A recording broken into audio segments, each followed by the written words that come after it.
Moreover the word of the Lord came unto me, saying, Now, thou son of man, wilt thou judge the bloody city? Yea, thou shalt shew her all her abominations.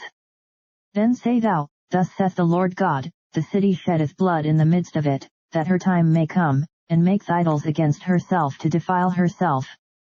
Thou art become guilty in thy blood that thou hast shed, and hast defiled thyself in thine idols which thou hast made, and thou hast caused thy days to draw near, and art come even unto thy years.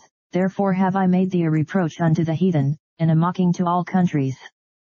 Those that be near, and those that be far from thee, shall mock thee, which art infamous and much vexed. Behold, the princes of Israel, every one were in thee to their power to shed blood. In thee have they set light by father and mother, in the midst of thee have they dealt by oppression with the stranger, in thee have they vexed the fatherless and the widow.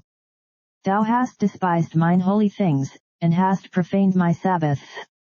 In thee are men that carry tales to shed blood, and in thee they eat upon the mountains, in the midst of thee they commit lewdness. In thee have they discovered their father's nakedness, in thee have they humbled her that was set apart for pollution.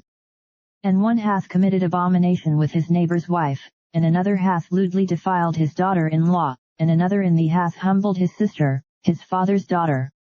In thee have they taken gifts to shed blood, thou hast taken usury and increase, and thou hast greedily gained of thy neighbors by extortion, and hast forgotten me, saith the Lord God. Behold, therefore I have smitten mine hand at thy dishonest gain which thou hast made, and at thy blood which hath been in the midst of thee. Can thine heart endure, or can thine hands be strong, in the days that I shall deal with thee? I the Lord have spoken it, and will do it. And I will scatter thee among the heathen, and disperse thee in the countries, and will consume thy filthiness out of thee. And thou shalt take thine inheritance in thyself in the sight of the heathen, and thou shalt know that I am the Lord. And the word of the Lord came unto me, saying, Son of man, the house of Israel is to me become dross, all they are brass, and tin, and iron, and lead, in the midst of the furnace, they are even the dross of silver. Therefore thus saith the Lord God, because ye are all become dross, behold, therefore I will gather you into the midst of Jerusalem.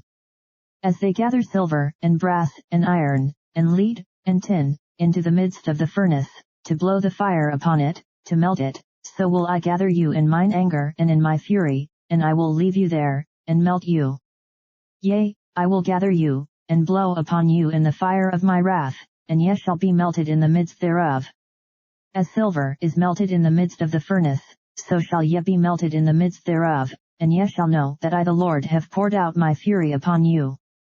And the word of the Lord came unto me, saying, Son of man, say unto her, Thou art the land that is not cleansed, nor rained upon in the day of indignation. There is a conspiracy of her prophets in the midst thereof, like a roaring lion ravening the prey, they have devoured souls, they have taken the treasure and precious things, they have made her many widows in the midst thereof. Her priests have violated my law, and have profaned mine holy things, they have put no difference between the holy and profane, neither have they shewed difference between the unclean and the clean, and have hid their eyes from my Sabbaths, and I am profaned among them. Her princes in the midst thereof are like wolves ravening the prey, to shed blood, and to destroy souls, to get dishonest gain. And her prophets have dogged them with untempered mortar, seeing vanity, and divining lies unto them, saying, Thus saith the Lord God, when the Lord hath not spoken. The people of the land have used oppression, and exercised robbery, and have vexed the poor and needy, yea, they have oppressed the stranger wrongfully. And I sought for a man among them, that should make up the hedge, and stand in the gap before me for the land, that I should not destroy it, but I found none. Therefore have I poured out mine indignation upon them, I have consumed them with the fire of my wrath, their own way have I recompensed upon their heads, saith the Lord God.